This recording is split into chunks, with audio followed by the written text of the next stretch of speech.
Friends, మీరు ఎప్పుడైనా sweet చేయాలి అనిపిస్తే ఏ స్వీట్ చేస్తారు? నేనైతే వీడియోలో చూపించిన విధంగా స్వీట్ అయితే రెడీ చేస్తానన్నమాట. ఎక్కువ శాతం ఈ స్వీట్నే నేను ప్రిఫర్ చేస్తాను. ఎందుకో తెలుసా?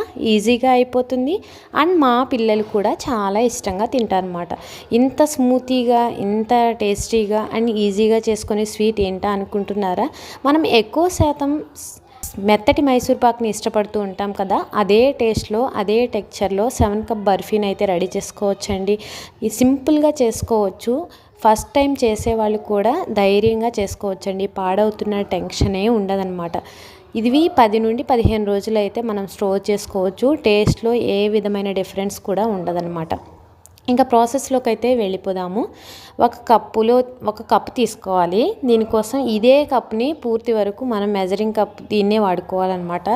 దీంట్లో 1/2 కప్ ఆల్మండ్, 1/2 కప్ క్యాజు వేసుకున్నాను. మీరు ఈ ప్లేస్లో పూర్తిగా ఒకటే జీడిపప్పుని కానీ ఆల్మండ్ని కానీ ఫుల్ కప్ తీసుకోవచ్చు. వీటిని మెత్తని పొడిలాగా చేసుకోవాలి. దీన్ని పక్కన ఉంచేసుకోండి. ఇప్పుడు మనం స్వీట్ చేసుకోవడానికి ఏదైతే ప్యాన్ తీసుకుంటామో ఆ ప్యాన్లో మనం మెజరింగ్ కప్గా యూస్ చేసిన కప్తోనే 1 కప్పు శనగపిండిని వేసుకోవాలి. ఆ శనగపిండిలోనికి 1 కప్పు నెయ్యిని వేసుకోవాలండి. ఇవన్నీ రెండు కలిసే విధంగా కలుపుకోవాలన్నమాట. ఉండలు లేకుండా మనం దీన్ని కలుపుకోవాలి. ఇలా స్మూతీ టెక్చర్ వచ్చేంత వరకు కలుపుకున్న తర్వాత దీంట్లోకి మనం ఆల్రెడీ పౌడర్ చేసి పెట్టుకున్నాం కదా, ఆల్మండ్ క్యాషు పౌడరు, దానిని వేసుకోవాలి. ఇలా కొద్దిగా తిప్పేసుకున్న తర్వాత దీంట్లోనికి ఎండు కొబ్బరి తురుము ఉంటుంది కదా, దాన్ని వేసుకోవాలి. డెసికేటెడ్ కోకోనట్ పౌడర్ అంటారు కదా, అది వేసుకోవాలండి.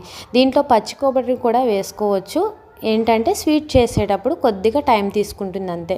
దీంట్లోకి 2 కప్పుల షుగర్ని అయితే వేసుకోవాలి. ఈ స్వీట్ అనేది 2 కప్పుల షుగర్ వేస్తే స్వీట్నెస్ చక్కగా సరిపోతుంది. దీంట్లోనే 1 కప్పు మిల్క్ వేసుకోవాలండి. మీరు ఎక్కువగా షుగర్ ఇంకా స్వీట్నెస్ కావాలి అనుకుంటే 1/2 కప్ వేసుకోవచ్చు. నేను చూపించిన 2 కప్పుల కొలత షుగర్ అయితే బాగా సరిపోతుందన్నమాట. ఎక్కువ ఉండదు, అలానే తక్కువ ఉండదు, కరెక్ట్గా సరిపోతుందన్నమాట. ఇప్పుడు మనం స్టవ్ ఆన్ చేసేసుకొని మంటని మీడియం ఫ్లేమ్లో పెట్టుకొని ఇలా తిప్పుతూ ఉడికించుకోవాలన్నమాట. దీంట్లోనే స్మెల్ కోసం కొద్దిగా యాలకుల పొడిని వేసుకొని ఇలా తిప్పుతూ ఉడికించుకోవాలి. ఇది ఎప్పటి వరకు అంటే ఇది మనకి బ్యాటర్ అనేది ప్యాన్ నుండి సపరేట్ అయిపోతుంది అనమాట ఈ స్వీట్. అప్పటి వరకు మనం ఇలా తిప్పుతూనే ఉడికించుకోవాలి. మంటని ఎప్పుడు కూడా హైలో పెట్టకండి. ఎందుకంటే ఈ స్వీట్ చేసేటప్పుడు మంటని ఎక్కువ పెడితే అనమాట స్వీట్ కలర్ అనేది మారిపోతుంది, కింద ప్యాన్ కూడా మాడిపోయే అవకాశం ఉంటుంది అనమాట. అందుకోసం ఇలాగా మనం ఉడికించుకున్న తర్వాత ప్యాన్ నుండి ఖచ్చితంగా 30 to 40 నిమిషాల్లోకి సపరేట్ అయిపోతుంది. అప్పుడు మన మౌల్డ్లోకి ట్రాన్స్ఫర్ చేసేసుకోవాలి.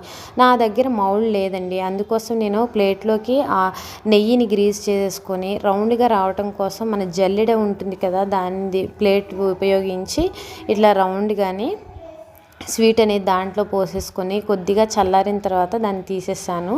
ఇప్పుడు మనం కొద్దిగా గోరువెచ్చగా ఉన్నప్పుడే ఇలాగా షేప్గా కట్ చేసుకుంటే స్వీట్ అనేది మనం ఆరిపోయిన తర్వాత ఈజీగా ఊడొచ్చేస్తుంది అనమాట. చూడండి ఎంత చక్కగా స్వీట్ అనేది రెడీ అయిపోయింది. సింపుల్గా అనిపించింది కదా, మీరు కూడా ఒకసారి ట్రై చేసి ఎలా కుదిరిందో కామెంట్ బాక్స్లో మెన్షన్ చేయండి. ఇంకా నా ఛానల్ని ఎవరైనా సబ్స్క్రైబ్ చేసుకోకపోతే please subscribe to my channel. Thanks for watching. Thank you all.